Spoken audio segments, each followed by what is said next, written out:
நம்மளை பிடிவாரண்ட் வந்துருச்சு, என் மெட்டீரியல்லாம் சீஸ் பண்ணியிருக்காங்கன்னு. அதானியே அவருக்கே அந்த மெயில் அமைச்சிருக்கிறார். இந்த பிடிவாரண்ட் நடந்தது அவருக்கு தெரியும், எனக்கு தெரியாதுன்னு சொல்ல முடியாது. அதனால் ஆந்திர பிரதேஷோடு நடந்த எல்லா டிரான்சாக்ஷனும் ரஷ்யா நீங்கள் ஆதரவு இல்லாத நிலைமையில் இருக்குது. சண்டை போடுறது கூட ஆள் கிடையாது. நார்த் கொரியாக்காரனா வாங்கியிருக்காங்க. இவங்க பொருளாதார கேஸெல்லாம் போடாதீங்க. உங்கள் மேலே பிடிவாரண்ட் வந்துதான் வரலையா? ரத்தன் டாட்டா இறந்துட்டார்ல சார், நீங்கள் எல்லோரும் கொண்டாடணும், நாங்களும் கொண்டாடணும்ல சார். ஏதாவது ஒரு கட்சியை உடைக்கிற மீட்டிங்கில் ரத்தன் டாட்டா உட்காந்துட்டு இருந்தாரா? இல்லை நம்ம தமிழ்நாட்டில் வந்து டிவிஎஸ் இருக்குது, சிம்சன் குரூப் இருக்குது, இவ்வளோ பெரிய கம்பெனி இருக்குது. ஏதாவது ஒரு தொழிலதிபர் வந்து ஏஐதிமுகவை எப்படி உடைக்கலான்னு மீட்டிங், செந்தால் பாலாஜி தப்பு பண்ணியிருக்கிறாரு இல்லை, உங்கள்கிட்ட எவிடன்ஸ் இருக்குல்ல, ஒரு வருஷம் உள்ளே வச்சுருந்தீங்கல்ல, அதானியும் உள்ளே கூப்பிட்டு போங்க, இவரையும் உள்ளே கூப்பிட்டு போங்க, ரெண்டு பேரையும் ஒருத்தருக்கு வச்சு விசாரணை பண்ணுங்க. அவர் தான் உமர் காலித்னு ஒருத்தர், அவர் மேலே கேஸே இல்லாமல் 3 வருஷம் ஜெயில் வச்சுருக்கீங்க. ஏன்னா அவர் இஸ்லாமியர், வேறு என்ன காரணமும் கிடையாது. எந்த கோர்ட்டும் அவரை தப்புன்னு சொல்லலை. காங்கிரஸ் கவர்மெண்ட் இருந்தால் அவங்களுடைய ட்ரீட்மெண்ட் எப்படி இருந்தது? நாங்கள் சொன்னதை செஞ்சுட்டு தான் பேசுவோம். சத்தியம்ங்கிற கம்பெனி இதே மாதிரி ப்ராப்ளம் தான் வந்தது. ராமலிங்கராஜு அரெஸ்ட் பண்ணி ஜெயிலில் வச்சோம். கஸ்டமர் நஷ்டப்படக்கூடாதுன்னு அந்த கம்பெனியை வந்து சரி பண்ணி ஆக்ஷனில் கம்பெனியை விற்று பணத்தை சேஃப்டி பண்ணோம். அப்படி தான் ஒரு அரசாங்கம் நடத்தணும். புதிய தலைமுறை நேயர்களுக்கு வணக்கம். இந்த சிறப்பு நேர்காணலுக்கு உங்களை வரவேற்பது நான் பாலாஜி. இன்றைய நேர்காணலில் நம்மிடம் கலந்து கொண்டு பல்வேறு விஷயங்களை பகிர்ந்து கொள்வதற்காக பொருளாதார நிபுணர் திரு ஆனந்த் சீனிவாசன் கூட இருக்காரு. அவர் ஷோக்கு வெல்கம் பண்ணி நிறைய கேள்விகளை பேசலாம். ஹாய் சார், எப்படி இருக்கீங்க? வணக்கம். 2100 கோடி அதானி, அமெரிக்கா, பிடிவாரன், நேற்றுல இருந்து ஒரு பரபரப்பான செய்தியாவே இருக்கு. ஒரு சாமானிய மக்களுக்கும் இந்த செய்தி தெரியணும் அப்படின்னா என்னதான் சார் நடக்குது? முதல்ல சாமானியனுக்கு தெரியணும், அவருக்கு எல்ஐசி பாலிசி இருக்கான்னு தெரியணும். எல்ஐசி பாலிசி இருந்தால் ஒரு 12,000 கோடி நட்டம் இருக்குது எல்ஐசிக்குங்கிறது தெரியணும். அப்போ எல்ஐசியில் இவ்வளோ தூரம் ஒரு சர்ச்சையான கம்பெனி ஸ்டாக்கை இவ்வளோ யார் வாங்க சொன்னாங்கங்கிறது ஒரு சாதாரண குடிமகன் கேட்க வேண்டிய கேள்வி இது. அதே மாதிரி நீங்கள் வந்து எஸ்பிஐ மியூச்சுவல் ஃபண்டில் கொஞ்சம் ஏறத்தாழ 3000 கோடிக்கு அதானி ஸ்டாக் இருக்குது. இதெல்லாம் பொதுத்துறை நிறுவனம். இதெல்லாம் எப்படி வாங்கினாங்க, இந்த நஷ்டத்துக்கு யார் பொறுப்புன்னு அம்மையார் பதில் சொல்லணும் ஃபஸ்ட்டு. இதுதான் உங்கள் மக்களுக்கு தெரிய வேண்டிய மெயின் செய்தி. அடுத்த செய்தி நம்ம சொல்லுவோம். இது ஒரு வருஷமாக இந்த கேஸ் நடந்துகிட்ருக்குது. இதை நீங்கள் ரெண்டாக பிரிச்சுக்கலாம். ஒன்று அதானி மேலே இருக்கிற கேஸு, அதானி அவரோட மருமகன் அண்ணன் பையனோ தம்பி பையனோ அவர் மேலே இருக்கிற கேஸும், அவரோட அஃபீஷியல்ஸ் மேலே கேஸும், அசூர் பவர் இன்னொரு கம்பெனி மேலே கேஸு. இது 2 கேஸாக பிரிச்சிருக்காங்க. ஒன்று கிரிமினல் கேஸு, ஒன்று சிவில் கேஸு. இதில் 2 கேஸ் இருக்குது. என்ன கேஸ்னால், முதல்ல வந்து FCPA ஆக்ட் அப்படின்னு ஒன்று இருக்குது, ஒரு சட்டம் இருக்குது அமெரிக்காவில். Foreign corruption prevention act. அதாவது வெளிநாட்டில் போய் நீங்கள் லஞ்சம் கொடுத்து அமெரிக்காவில் இருக்கிற கம்பெனியாக இருந்ததுன்னா உங்கள் மேலே இங்கே நடவடிக்கை எடுக்கப்படும் அப்படிங்கிற ஒரு கேஸ் இருக்குது. நான் இந்த அசூர் பவர்னு குர்காமில் ஒரு டெல்லி பக்கத்தில் குர்காமில் இருக்கிற கம்பெனி அமெரிக்காவில் நேஷ்னல் நியூயார்க் ஸ்டாக் எக்ஸ்சேஞ்சில் லிஸ்ட்டாக இயங்கி கொண்டு இருக்கிற கம்பெனி. அந்த கம்பெனிக்கோட அதானியும் சேர்ந்து சென்ட்ரல் கவர்மெண்ட்டுக்கு சோலார் பவர் விற்கிறதுக்கு ஒரு அக்ரிமெண்ட் சைன் பண்ணியிருக்காங்க 2021. அதில் எக்கனாமிக் டைம்ஸில் அவங்களே அனௌன்ஸ் பண்ணியிருக்காங்க 2021. இந்த 2021 அனௌன்ஸ் பண்ண டீல் படி இவங்க 2 பேரும் சேர்ந்து 12 gigawatt power solar government central கவர்மெண்ட்டோட என்டிட்டிக்கு கொடுத்துருக்குறாங்க. சென்ட்ரல் கவர்மெண்ட் என்டிட்டி இவங்ககிட்டேன்னு வாங்கி பல ஸ்டேட் கவர்மெண்ட்டை விற்கிறாங்க. இதுதான் பிஸ்னஸ்ஸு. இப்போ இந்த SCPA என்ன சொல்கிறான், நீங்கள் சொல்கிற ரேட்டில் நாங்கள் வாங்கிட்டோம்னா எங்களோட ஒரு லாபம் வச்சு விற்கிறதுக்கு ஸ்டேட் கவர்மெண்ட் வாங்கிறதுக்கு தயாராக இல்லை அப்படின்னு சொல்லியிருக்கிறாங்க. அப்போ இவங்கள்ட்டேருந்து பவரே வாங்க மாட்டாங்கங்கிறதுக்காக இவங்க என்ன பண்ணியிருக்காங்கன்னா, பல மாநிலங்களில் போய் அந்த எலக்ட்ரிசிட்டி டிபார்ட்மெண்ட்டை பிடிச்சி நீங்கள் வந்து சென்ட்ரல் கவர்மெண்ட்லேருந்து இந்த டிபார்ட்மெண்ட்லேருந்து பவர் வாங்குங்கிறதுக்கு பேச்சுவார்த்தை நடத்தியிருக்காங்க. அதில் ஆந்திர பிரதேஷ் அப்படிங்கிற ஜெகன் ரெட்டி இருக்கும்போது ஒரு மெகாவாட்டுக்கு 25 லட்சம் ரூபா லஞ்சம் கொடுக்கறதாக பேச்சுவார்த்தை நடந்ததாக கிளியராக டீட்டெயில்டாகவும் 1870 கோடி ரூபா லஞ்சம் பேசினதாகவும் அக்யூசேஷன். இது எப்படி அவங்களுக்கு தெரியும் அப்படிங்கன்னு நீங்கள் கேட்கணும். ஒரு வருஷமாகவே இதை தேடிட்டு இருக்காங்க. ஒரு வருஷத்துக்கு முன்னாடி சாகர் அதானி மட்டும் இருந்தாரா, கௌதம் அதானி கூட இருந்தாரான்னு தெரியல, இருந்தபோது அவர் மேலே சர்ச் வாரண்ட் சுப்பீனோமாங்க அமெரிக்காவில் பண்ணி அவரோட செல்ஃபோனு, ஐபேடு, லேப்டாப் எல்லாம் பிடிச்சிருக்காங்க. பிடிச்சதில் இந்த டேட்டாலாம் வாங்கியிருக்காங்க. இந்த வாட்ஸ்அப் சேட்டெல்லாம் எடுத்திருக்காங்க. அதில் கோட் நேமில் இவங்க பெரியப்பாவோ சித்தப்பாவோ பற்றி பேசியிருக்காரு. பிக் மேன், நம்பர் ஊனோ அப்படின்லாம் பேசியிருக்காரு. கௌதம் அதானிக்கு இந்த மெயில் போயிருக்கு, இது மாதிரி நம்மளை பிடிவாரண்ட் வந்துருச்சு, என் மெட்டீரியல்லாம் சீஸ் பண்ணியிருக்காங்கன்னு. அதானியே அவருக்கே அந்த மெயில் அமைச்சிருக்கிறாரு. இந்த பிடிவாரண்ட் நடந்தது அவருக்கு தெரியும், எனக்கு தெரியாதுன்னு சொல்ல முடியாது, நடந்திருக்குது. அதனால் ஆந்திர பிரதேஷோட நடந்த எல்லா டிரான்சாக்ஷனும் அவங்க பிடிச்சிருக்கிறாங்க. ஆனால் அது அந்த அமெரிக்கன் கம்பெனி மேலேயும் அந்த அமெரிக்கன் கம்பெனி சார்பாக அதானி பண்ணதாக அவர் மேலே கேஸ் போட முடியும். அதனால் ஒரு வருஷம் பொறுமையாக வெயிட் பண்ணியிருக்காங்க. அமெரிக்காவில் இன்னொரு சட்டம் இருக்குது. நீங்கள் அமெரிக்காவில் போய் பணம் ரைஸ் பண்ணீங்க, அவங்க பங்குச்சந்தை மூலமாக நீங்கள் பணம் ரைஸ் பண்ணீங்கன்னா நீங்கள் முன்னாடி உங்கள் மேலே ரெய்டு கேஸுன்னு இருந்தால் நீங்கள் சொல்லணும். அது இந்தியாலேயும் அந்த சட்டம் இருக்குது. மார்ச்லேயே நடந்த விஷயத்தை 2023 ரெய்டு நடந்ததை வருஷ முடிப்பு கணக்கு இருக்குல்ல, அந்த கணக்கில் இங்கே பாம்பே ஸ்டாக் எக்ஸ்சேஞ்சுக்கும் நேஷ்னல் ஸ்டாக் எக்ஸ்சேஞ்சுக்கும் இவங்க சொல்லியிருக்கணும். யார்? அதானி சொல்லியிருக்கணும், என் மேலே இது மாதிரி ரெய்டு இருக்குது, கேஸ் இருக்குதுன்னு. நீங்களே உங்களுக்கு மெயில் அனுப்பிச்சிட்ருக்கீங்க, அப்போ உங்களுக்கு தெரியாதுன்னு சொல்ல முடியாது. ஸோ நீங்கள் செபிக்கும் நீங்கள் சொல்லியிருக்கணும். இந்த 3 பேருக்கும் நீங்கள் இன்ஃபார்ம் பண்ணியிருக்கணும். அமெரிக்கன் ஸ்டாக் எக்ஸ்சேஞ்சு இருக்குது, SECன்னு இருக்குது, ஸ்டாக் எக்ஸ்சேஞ்ச் கமிஷன் ஒன்று இருக்குது, அவங்களுக்கும் நீங்கள் இன்ஃபார்ம் பண்ணியிருக்கணும். என் மேலே இந்த கேஸ் இருக்குது, நான் என்கொயரியில் இருக்கேன், என்னை சர்ச் வாரண்ட் போட்டு என் ஃபோனெல்லாம் பிடிங்கினாங்கன்னு நீங்கள் சொல்லியிருக்கணும். இதை அவங்க சொல்லலை. மார்ச் முடிஞ்சு பேலன்ஸ் ஷீட் ஃபைல் பண்ணும்போது சொல்லாமல் அமுக்கிட்டாங்க.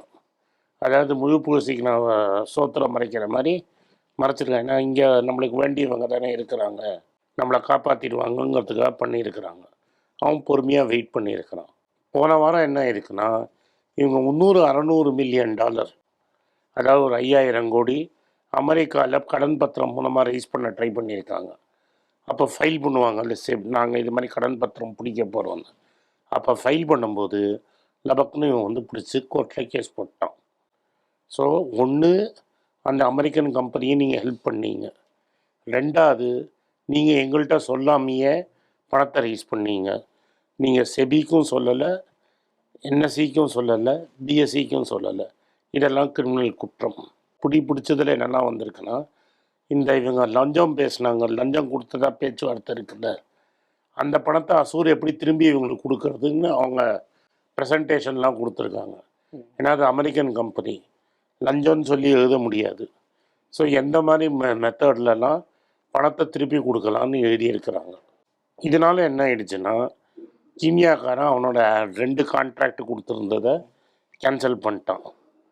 அதே மாதிரி பங்களாதேஷ்லேயும் இந்த ப்ராப்ளம் வருங்காலத்தில். ஏன்னா அவங்களுக்கு பவர் சப்ளை பண்ணுறாங்க, இந்தியாவில் பிளான்ட்டு கட்டி அவங்களுக்கு பவர் சப்ளை பண்ணிகிட்டு இருக்கிறதுக்கு அவங்க பேமெண்ட் தராமல் படுத்திகிட்டு இருக்காங்க. இப்போ என்ன சொல்லுவான், நானே என்கொயரி பண்ணுறேன், இங்கேயும் நீ லஞ்சம் கொடுத்துருக்கன்னு அமெரிக்காவோட சேர்ந்து சேம் சைட் கோல் அடிக்கிறதுக்கு வாய்ப்பு இருக்குது. ஸோ இது இப்போதைக்கு முடியாது. அவர் மேலே பிடிவாரன்ட்டு நிச்சயம். அமெரிக்காவுக்கு பிடிச்சி அனுப்புங்க அப்படின்னு ஒரு ப்ராப்ளம் வரும். ஆல்ரெடி அஜித் தோவல் இருக்கிற NSA மேலே, அங்கே இருக்கிற ஒரு சீக்கு லாயர் மேலே தாக்குதல் பண்ணதுக்காக கேஸ் போட்டிருக்காங்க. அவர் மேலே போடலை, சீஃப் மேலே போட்டிருக்காங்க. அதனால் அஜித் தோவல் பயந்துக்கிட்டு அங்கே போகாமையே இருக்கிறார் அமெரிக்காவுக்கு. அதே மாதிரி ரவீஷ்குமார்னு ஒரு பெரிய ஹிந்தி ரிப்போர்ட்டரு, அவர் NDTVயில் தான் வேலையாக இருந்தார். அவர் கொடுக்குற டார்ச்சர் தாங்க முடியாமல் தான் NDTVயை வாங்கி அவரை வேலையை விட்டு அமிச்சாங்க. அவர் நேற்று அவரோட சேனலில் 1,20,00,000 பேர் ஃபாலோ பண்ணுறாங்க. அவர் கரெக்டாக கேட்டிருக்கிறாரு. இந்தியாவிலேயே 2வது பெரிய பணக்காரனால இனிமேல் டிக்கெட் வாங்கி அமெரிக்காவுக்கு போக முடியாதுன்னு. இதே மாதிரி சர்தார்ஜி ஒருத்தர் மேலே சுட போட்ட கேஸில் இன்வால்வ் ஆன குப்தான்னு ஒருத்தர் செக்கோஸ்லோவாக்கியான்னு முன்னாடி இருந்தது, செக்குங்கிற ஊருக்கு போயிருக்காரு. அங்கே பிடிச்சி அவங்க அமெரிக்காட்ட கொடுத்துட்டாங்க. அதனால் அதானி எங்கேயாவது யூரோப்பு, கீனியா எங்கேயாவது ஊர் சுற்றிட்டு இருந்தாருன்னா டபக்குன்னு பிடிச்சி அங்கே கூட்டின்னு போயிடுவாங்க. அதனால் எந்த ஊருக்கு இனிமேல் ப்ரொடெக்ஷன் இல்லாமல் எந்த ஊருக்கும் அவரால் போக முடியாது. அதனால் அவர் பயத்தில் இனிமேல் கம்ப்ளீட்டாக இந்தியாவுக்குள்ளே தான் இருக்க முடியுங்கிறது தான் பொருள் இப்போதைக்கு. ஓகே. இப்போ அதானி மேல இவ்வளோ புகார்கள் இருக்கு, இவ்வளோ குற்றச்சாட்டுகள் இருக்கு. ஆனா ரஷ்ய ஊடகம் ஸ்புட்னிக் ஒரு தகவலை வெளியிட்டிருக்காங்க. அது எதுவும் பார்த்தீங்களா? என்னன்னு சொல்லுங்க, நான் பதில் சொல்றேன். நான் பார்க்கல. ஆக்சுவலி இது அதானிக்கு பின்னாடி நிறைய பிரச்சனைகள்லாம் இருக்கிறதா அவங்க கிரியேட் பண்றாங்க. அதானி மூலமா இந்திய அரசை கவிழ்க்கணும் அப்படின்னா இந்திய அது பொருளாதாரத்துல அப்படிதான் சொல்லுவாங்க. ஏன்னா ரஷ்யாவுக்கு உங்கள் சப்போர்ட்டு தேவை. ரஷ்யா நீங்கள் ஆதரவு இல்லாத நிலைமையில் இருக்குது. சண்டை போடுறதுக்கு கூட ஆள் கிடையாது. நார்த் கொரியாக்காரனா வாங்கியிருக்கிறான். இவனுக்கு பொருளாதார கேஸ் எல்லாம் போடாதீங்க. உங்கள் மேலே பிடி வாரண்ட் வந்துதா வரலையா? வந்தது. நீங்களே கோஆப்ரேட் பண்ணீங்க. நீங்கள் கொண்டு போய் எல்லாத்தையும் அவர்கிட்ட கொடுத்துருக்கீங்க. உங்கள் ஃபோனு, லேப்டாப்பு. அப்போவே தப்பு நடந்துருச்சு, என் மேலே தப்பாக சொன்னாலும் அன்றைக்கே சொல்லியிருக்க வேண்டியதானே. ஒரு வருஷம் ஏன் சும்மா இருந்தீங்க?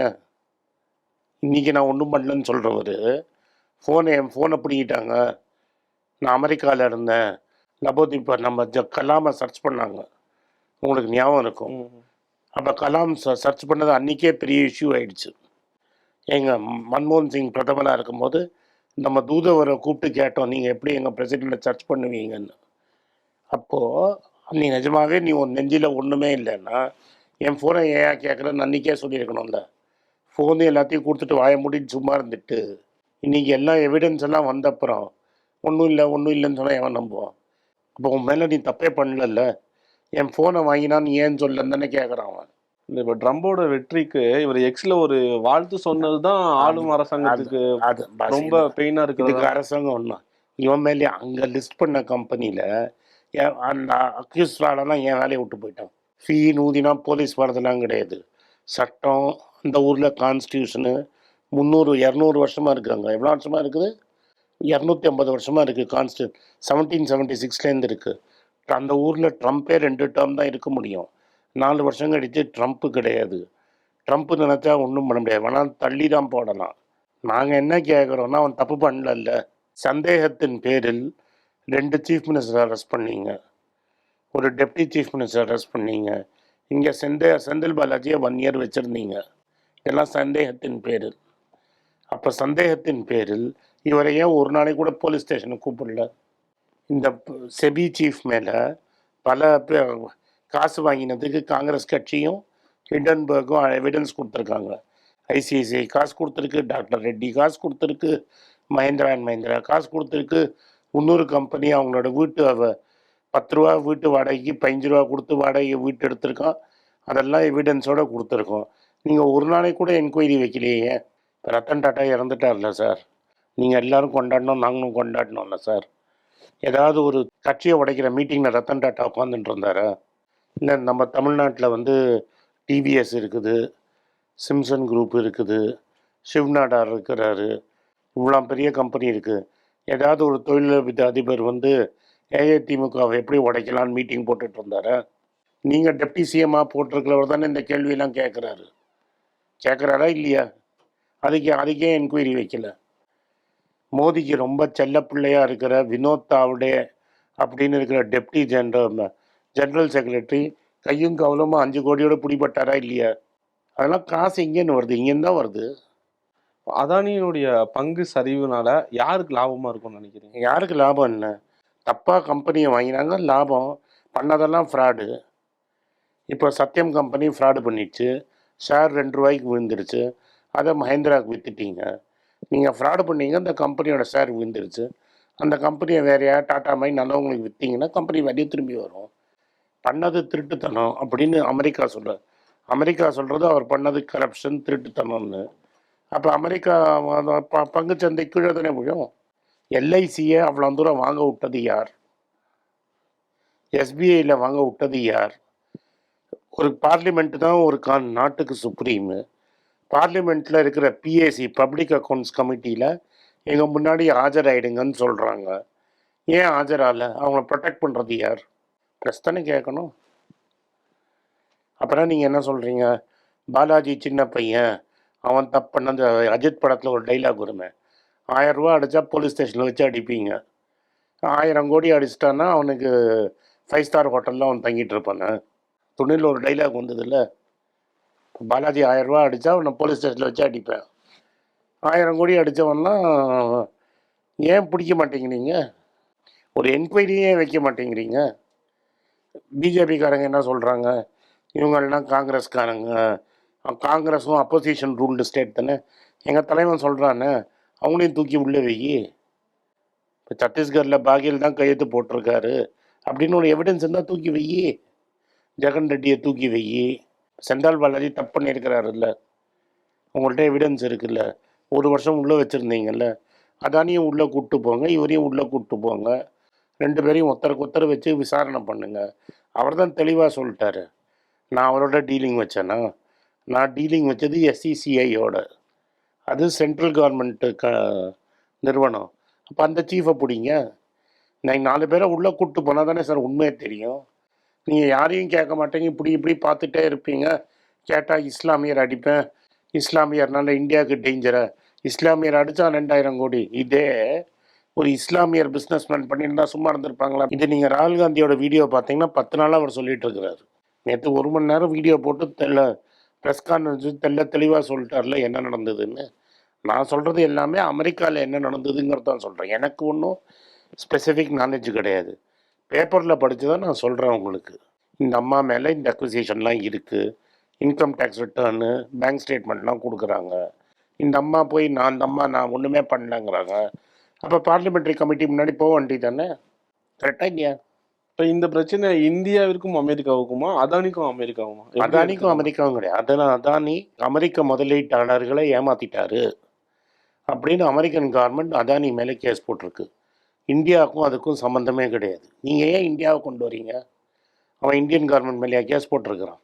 அதானிங்கிறவர் அவர் நிறுவனத்தில் அமெரிக்கா பங்குச்சந்தையில் பணம் வாங்குறச்ச இன்ஃபர்மேஷன் சொல்லலை, இன்ஃபர்மேஷன் மறைச்சிட்டாரு அப்படிங்கிறது கேஸ்.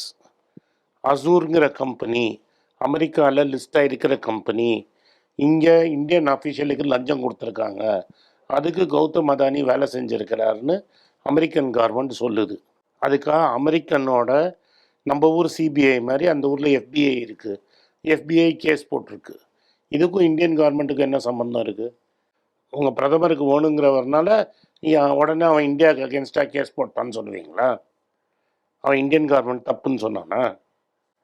இந்தியாவில் வசிக்கும் நேஷ்னல் தப்பு பண்ணியிருக்காருன்னு சொல்கிறாரு. அதை நீங்கள் இன்வெஸ்டிகேட் பண்ணாமல் இந்தியாவுக்கு ஆயிடுச்சுன்னு ரஷ்யா சொல்லிட்டான்னு என்கிட்ட காதில் பூ சுற்றுறவனே வைங்க. இதுக்கு எதுக்கு வெள்ளை அறிக்கை? தப்பாயிடுச்சு இல்லை, உங்கள்கிட்ட எவிடன்ஸ் இருக்குல்ல, உள்ளே கூட்டு அதானே ராகுல் காந்தி சொல்கிறாரு. இதில் எதுக்கு வெள்ளை அறிக்கை வேணும்? உள்ளே தூக்கி வைங்க, முட்டி தட்டுங்க, உண்மை வெள்ளை வந்துட போகுது. இந்த விஷயத்தில் அமெரிக்காவுடைய அடுத்த கட்ட நகர்வு எப்படி சார்? அது சட்டம் அது கடமையை செய்யும். இந்த ஊரில் டைம் ஆகிற மாதிரி டைம் ஆகும். இவர் அமெரிக்காவில் போய் பணம் ரைஸ் பண்ண முடியாது. வெளிநாட்டுக்கு பத்திரமா பார்த்து போகணும். அமெரிக்கா க்ளோஸாக இருக்கிற நாட்டுக்கு போனான்னா அங்கே பிடிவாரண்ட்டை வச்சு பிடிச்சிருவாங்க. மக்கள் எல்ஐசி மாதிரியான நிறுவனத்துலையுமே ஷேர் அதை நீங்கள் தான் நம்பணும். நான் பல நாள் சொன்னது எல்லாம் நடந்துருக்குது. 3 வருஷமாக சொல்கிறேன். என்ன தேச துரோகிங்கிறீங்க. மக்கள் பணத்தை விட்டு தான் கற்றுக்க போகிறாங்கன்னா நான் என்ன பண்ண முடியும்? ரொம்ப ஷேர் மார்க்கெட்டில் ரொம்ப லாஸாக இருப்பாங்களே சார் இன்வெஸ்டர்ஸ்லாம், இவங்களுக்கு ஒரு அட்வைஸ் பண்ணணும் அப்படின்னா என்ன மாதிரி சார்? வீரேந்திர சேவாக் ஒரு ட்வீட்டு போட்டார் 6 மாதத்துக்கு முன்னாடி. அவர் என்ன சொல்கிறாரு, அவரோட க்ளோஸ் நண்பர் ஒருத்தர் நிலத்தை விற்றாராம். நிலத்தை விற்று 80 லட்ச ரூபாய்க்கு வந்து பப்ளிக் செக்டர் பேங்க்கெல்லாம் வாங்கினார். ஏன் பப்ளிக் செக்டர் பேங்க் வாங்கினார்னா, ரொம்ப பவர்ஃபுல்லாக இருக்கிற ஒருத்தர் இனிமேல் நீங்கள் பப்ளிக் செக்டர் பேங்க்கை வாங்கினாலாம் ஒரே காசு அப்படின்னாராம். அதை நம்பி வாங்கினார். இன்றைக்கி அந்த இடத்துலேருந்து பப்ளிக் செக்டர் பேங்க்கெல்லாம் 30% 40% விழுந்துருக்குது. வீரேந்திர சேவாக் அந்த ட்வீட்டில் கேட்குறாரு, இது யார் பொறுப்புன்னு 5 மாதத்துக்கு முன்னாடி கேட்குறாரு. அப்புறம் அவரே கொஞ்சம் சங்கீதம், அவரை கூப்பிட்டு கொஞ்சம் டிங்கர் பட்டி பார்க்குறாங்க. உடனே அந்த ட்விட்டரில் அந்த ட்வீட்டை delete பண்ணுறாரு. ஸோ ஸ்டாக் மார்க்கெட்டுங்கிறது உங்களுக்கு அனுபவம் இருந்தால் செய்யணும். உங்களுக்கு அனுபவம் இல்லை அப்படின்னா நீங்கள் வெறும் இண்டெக்ஸ் ஃபண்டை மட்டும் வாங்கிட்டு சும்மா இருக்கணும். ஸ்டேட் பேங்க் எல்ஐசியோட நிலை ஃபியூச்சர் எப்படி சார் இருக்கும்? அதெல்லாம் ஒன்றும் அடிபடாது. எல்ஐசியில் யாரெல்லாம் பணம் போட்டாங்களோ அவங்களுக்கு போனஸ் பணம் கம்மியாக வரும். ஒரு 14,000 கோடி கம்மியாக வரும். எஸ்பிஐயில் மியூச்சுவல் ஃபண்டு யாரெல்லாம் போட்டிருக்கீங்களோ அவங்களுக்கு நஷ்டம் வரும். இந்த விஷயத்துல சென்ட்ரல் கவர்மெண்ட்டை பார்த்து நான் ஒரு 2 கேள்வி கேட்குறேன். அப்படியே என்ன மாதிரி சார் கேள்வி இருக்கும்? உமர் காலித்னு ஒருத்தர், அவர் மேலே கேஸே இல்லாமல் 3 வருஷம் ஜெயில் வச்சுருக்கீங்க. ஏன்னா அவர் இஸ்லாமியர். வேறு என்ன காரணமும் கிடையாது. எந்த கோர்ட்டும் அவரை தப்புன்னு சொல்லலை. 3 வருஷம் ட்ரையல் இல்லாமல் ஜெயிலில் வச்சுருக்கீங்க. இவரை ஒரு நாளைக்கு கூட போலீஸ் ஸ்டேஷனில் கூப்பிட்டு விசாரிக்க மாட்டீங்களா? இவ்வளோ தூரம் எவிடன்ஸ் இருக்குது. அப்போ என்ன, உமர் காலித் இஸ்லாமியர், அதனால் அவர் ஜெயிலே இருக்கணும். இவர் நம்ம பவர்ஸில் இருக்கிறவங்களுக்கு ரொம்ப நெருங்கியவர்.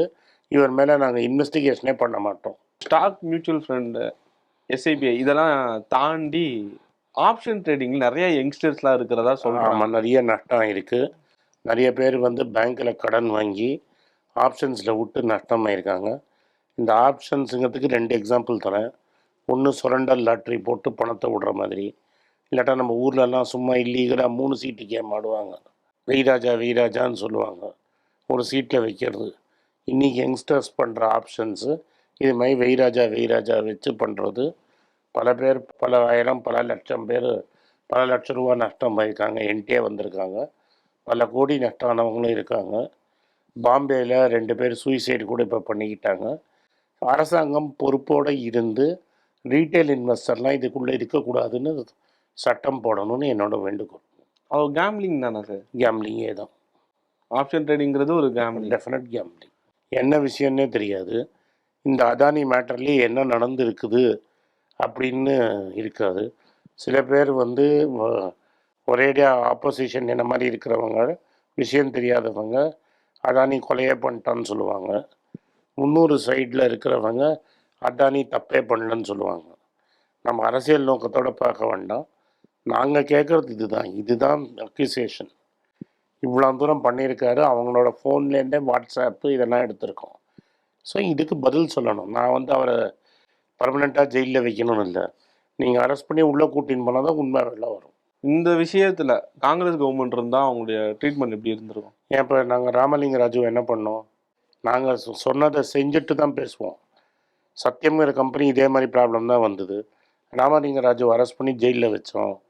முதலீட்டாளர் நஷ்டப்படக்கூடாது, கஸ்டமர் நஷ்டப்படக்கூடாதுன்னு அந்த கம்பெனியை வந்து சரி பண்ணி வெளியிலேருந்து ஆட்களை போட்டு அந்த கம்பெனியை நடத்தி அதை சரியாக்கி ஆக்ஷனில் கம்பெனியை விற்று பணத்தை சேஃப்டி பண்ணோம். அப்படி தான் ஒரு அரசாங்கம் நடத்தணும். இங்கே அப்படி நடக்கலையே. கம்பெனி தப்பு பண்ணல, நிர்வாகத்தில் தான் தப்பு பண்ணியிருக்காங்க.